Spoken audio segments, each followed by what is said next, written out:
Welcome. Today we have Todd White joining us. Todd is an executive coach, founder of ClearPeg, and a self described recovering engineer.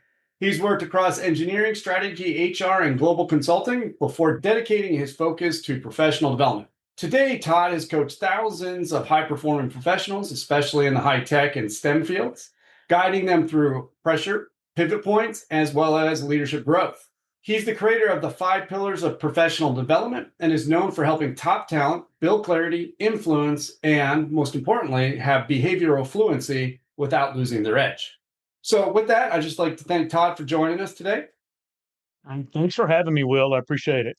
Yeah, absolutely. This should be a fun conversation. As you know, today's topic is all about resilience, which is becoming a greater and greater need within organizations, especially with all the market changes and all the noise and all the different types of things that impact how companies listen to, adjust, and recover from negative influences, as well as just structural influences or structural problems within the organizations. And so, with that, I just thought I'd start us off with giving you the opportunity to define how you see resilience in an organization, because I think there's a lot of different opinions of what resilience looks like within an organization, especially from a leadership perspective. Yeah, that's a hot topic, particularly in today's ever-changing market, ever-changing industries, all those dynamics. To me, resilience is being tough and getting your number of at bats at hand. You don't just step into the major leagues and hit a walk-off home run. You got to plan to get your at bats, take your knocks, get your feedback, and learn and stand on the shoulders of what others do or have done. I've reinvented myself at least 5 times, probably a few more left in me, but you just got to get in there and give it your best and then learn and get feedback. Feedback is king these days. I'm old school, so back in the day, we had this thing if you build it and they will show up. That doesn't work anymore. You got to jump out there, get on it, go, get your bumps, get your bruises. Hopefully, you got somebody in your corner that helps you get back up. But resilience, it's literally getting your at bats. Excuse me, but we're all going to suck when we first try something. But resilience is getting your at bats, getting, learning, and just keeping on top of the game. So, you kind of touched on an interesting concept of feedback because feedback has both a positive and a negative connotation within organizations. Typically the only feedback people get is their annual reports. I think what you're That's a hearing is, joke. yeah. But I think what we're hearing from you is that in order to have those at bats and to learn, you need feedback. So how do you see feedback and resilience and the leader's role in providing that to improve performance? Yeah, feedback. I love feedback and I hate feedback, right? You want to pat on the back just how good you're doing, and then when you're actually looking for feedback, it's very tough to get it. Like right now, I love feedback on LinkedIn or Facebook or anything else, but everybody's vying for your attention, and you want to do this A/B testing: what works, what doesn't work, what do people like. Now we're into you got a thumbnail, you got a headline, you got a tagline, you're buying for people's attention. If you can't get their attention, you don't get any feedback. But in the corporate world or business world, like you say, you got these yearly performance reviews. Most organizations are terrible at doing that. Most people are terrible at building their case. Where the rubber meets the road on a performance review, particularly if you're doing it once a year, but you have this board or whatnot that's looking at the reviews, and then they're going to allocate or whatever their process is. I've never seen a really good one, but as I tell any of the people I work with, you've got about 60 seconds for yourself or somebody else to present your case. And No, people that's go, oh, that's not absolutely. fair. I agree with that on that one, that it's not fair. So I guess my question to you is that if you had to redesign how feedback is provided outside of the annual performance report, which is largely a function of level setting paid for the next upcoming year or bonuses, but how would you actually redesign or rethink feedback from a leadership perspective? And how would you rethink it? Like, what's the frequency? How often? What type of information would you share? Particularly in shaping someone's ability to learn, grow, and be resilient in the organization. To me, feedback needs to be as close as possible and as real time as possible. Everybody's different in the level of feedback that they will take, receive on board, but you're lucky if you have someone that you report with or have relationships with that has enough interest and wherewithal to engage with you and provide you that feedback. It's a learned process. Everybody can learn with it, but most people are terrible at giving feedback. Most people are not very good at receiving feedback. It takes time, energy, and you have to put in the effort. But I find feedback is paramount, but I think all of our leaders need to be developed and trained how to provide feedback. You need to get as close as you can to that real life instance or what have you. I have heard people say, "Oh, you just wait till I do somebody's performance review." Well, if you're waiting to do somebody's performance review to give them feedback, that to me is a bit of a cowardly position. You get the best chance to give feedback is right when it happens. That's the most valuable point, and how you position that feedback makes a difference as well. There's everybody's got a different personality, a different proclivity for how they like to be engaged with. Some people you can just be very, very direct with feedback and they love that. Others, you have to understand their personality, their traits, present it to them in a way that they can digest it and take actions to improve it.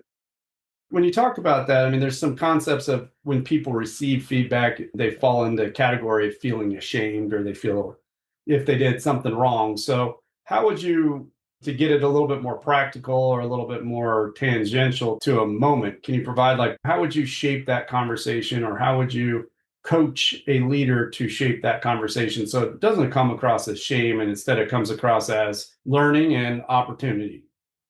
Well, it starts with how do you engage with the conversation? If there's a situation that's happening and I walk in as a leader, director, VP, what have you, and I go and say, "Hey, why is this going on? Why did you do this? Why did you do something else?" I've immediately put people on the defensive. When I engage with them and say, "Hey, help me understand what's the story here? How did we arrive at this decision?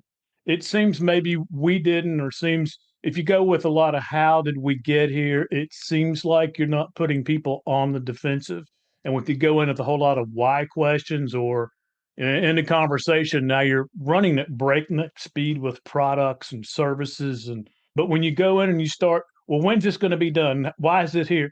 You put people in a very reactive mode and you push on them to a certain extent, they'll break policy, procedure, whatever it happens to be, just to meet whatever you seem to be demanding. I prefer to go in and ask, how did we get here? What's the story? How can I help? What have we tried so far? Where are we? What's our next best move? And again, coming back to the baseball analogy, if you watch professional sports players, you have a pitcher and they throw the walk-off home run or whatever. They don't just lay down and cry like, okay, what's my next best play? What's my next best pitch? We're all going to make mistakes. You get your at bats, you learn from those, and it's next play, next play. Hopefully, that gives you a little bit of an idea. But to me, there's not 100% foolproof way other than being self-aware, having some sensory acuity, and recognize what worked one time. You have to get your at bats with feedback. Is another way to look at it. What works for one? What works for the team? What works for the client? I think what you're saying is I hear where you're going with that. I guess my question is, it sounds like you have to make failure a part of the process because if you're using the analogy of at bats, a really good batting average is 300. How do you create the environment where mistakes are acceptable and okay? With especially when you, just as you brought up, where you're trying to make sure product gets out the door, you're trying to reply to customer demand, you're trying to shift. So how do you make mistakes okay? That's not always an easy one to get at, but to me, that comes from the very top. It has to be established from leadership that we need mistakes are what's going to build us. It's what's going to build our resistance. We're going to become accustomed to failing fast, learning from our mistakes, getting up and pivoting. Massive imperfect action is what's ultimately going to drive change. And we have to learn how to surf that. Failures are the norm. We learn more from failures than we do anything else. We remember our failures more than we do most anything else. But you have to have people engaged and they have to feel safe that they can fail. You don't want people to fail foolishly and you want people to learn. I think that's the main thing. Hey, we failed. What did we learn? How do we make a better move next time? And then give them feedback and guidance. As leaders, we're going to fail as well. We're going to be challenged. We're going to make mistakes. We're going to make the wrong decisions. And as I think there's plenty of data out there that says our troops, our teams, whatever, they appreciate leaders that will make a decision, even if it's the wrong decision. They know they've got a clear direction and they pivot and adjust as they're moving forward. When you give someone feedback, because I'm trying to connect the dots between resilience, feedback, and as well as mistakes, because I think there is triangulation there. But when you give someone Yep. feedback, what do you expect them, or what should they do with that? In other words, how do they report back what they heard and what they learned so that you know that feedback is being positively impacting or is positively applied within the organization? The thing that I look for, just like right now, we're doing audios, the audience will pick up, but we have a camera going on. We've got feedback in a two-dimensional space here with what we can hear and what we can see. In an ideal world, I can get feedback in a real life interaction, but what I'm looking for with feedback is acknowledgement. I'm looking that like we've been talking here for a while, but if I'm talking to someone, we've been talking for a while, but what have we spoken about? And I'm looking for them. I'm looking for that aha or those eyes light up type of a moment. I'm making sure that we're communicating about what's important. And then based on that, I can challenge them to have me better explain it or get them to talk about, you hear this thing, yes, without how is useless. But if I get them to recognize, yeah, here's what we're doing. I agree that. I'm like, okay, how are we going to do that? And then I want to understand how I can help move them forward. But feedback has to do with recognizing what's happening, recognizing what our next best moves might be. And then depending on that person, I need to figure out what level of support might I need to give them. And some people, you just need to leave them alone. They need to struggle. They need to take their own time. Others need feedback and guidance more real time, but that's that human engagement. It's kind of a touch, feel, look, and investigate that. But it has to do with human connection at the end of the day. I think we miss so much of that now with remote work, with just flying back and forth in the world of emails and text and everything else. But feedback is a contact sport. That's a good way to put it. So I guess my question is that from the role of people that are leading companies, there's a point where they're leaders and there's a point where there's coaches. At least what I'm hearing from you is that when a leader steps into providing feedback, they're really shifting their role to that of a coach. Here's a little bit of a different and until I got into professional development and coaching, I'd never really thought a whole lot about this. My management or development style has always been one-on-one to engage people. Performance reviews were just more or less a formality, but I've always engaged as close to real-time feedback as possible. As leaders, you have a direct functional manager, you may have a career manager, you may have a mentor, and then a coach is somebody that's a little bit more specific and doesn't have maybe what I call a dog in the fight. They're not there on an interactive daily basis, but they can get this overall perspective. But I find as leaders are all about you have doers, you have managers, and you have the leaders. But it took me a long time to recognize you don't manage people, you manage numbers. People demand leadership, and that leadership is about giving them clarity of purpose and direction. So oftentimes that can be coaching if there's a lack of leadership and where we headed and why. But that one-on-one coaching, it's a very hands-on thing. But I think most leaders, they don't necessarily have time, not that they wouldn't love to do it, but if I'm the leader, if I'm the CEO of an organization, I don't have time to go out there and lay hands on every single individual. So I have to build my squads or my team leads or my frontline folks out there to be able to listen and engage. It's a learned trait. I know a few people that are very good at it. I know people that they just full out struggle with it. Yeah, I've had some that just struggle with it because they don't see it as their role. So Well, not only do they not see it as their role, but a lot of people are like, listen, dude, I learned all this myself. They can learn it for themselves too. You can get into turf wars, you can get into protecting your space or other bits. There's no one size fits all.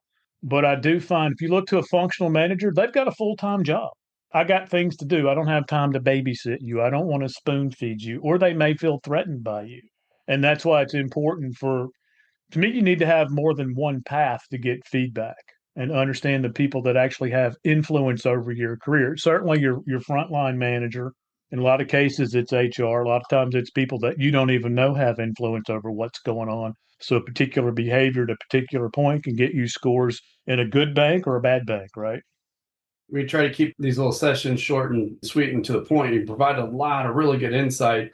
But as we wrap up, if there's one thing that you could provide guidance to, or if there's one thing you could give sage advice to a leader in an organization about how to effectively leverage feedback to improve resilience, what would it be?